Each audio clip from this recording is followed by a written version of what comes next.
Good afternoon and welcome to State News File. I'm Eloise Therien. Logan Stein will have a look at sports coming up, but first let's check in with Ronaldo Suarez with the weather. Thanks, Ronaldo.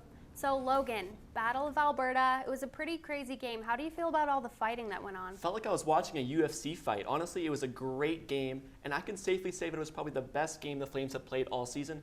We'll be covering it later in sports. For sure. But first, here's a look at today's top stories. The World Health Organization has declared the coronavirus an international public health emergency after meeting in Geneva, Switzerland today.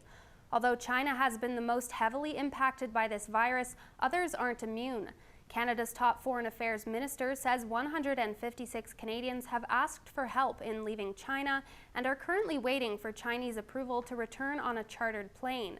3 cases have been confirmed in Canada, most recently in British Columbia. The WHO advises to avoid contact with anyone showing symptoms of respiratory illness, including coughing and sneezing. A substitute teacher was in Calgary court Wednesday and is facing jail time after arranging a sexual relationship between a 14-year-old girl and an adult male. The 36-year-old woman had befriended a junior high student while teaching at a Northeast Calgary school.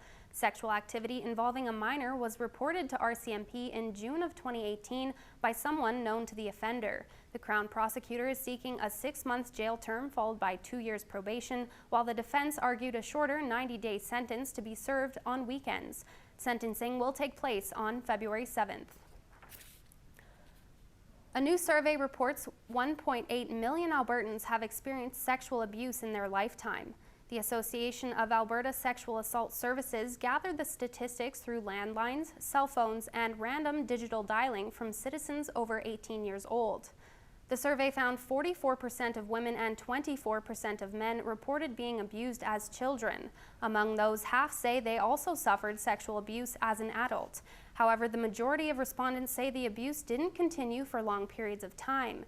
Females were more likely to experience physical abuse, while males were at a higher risk of non-contact abuse.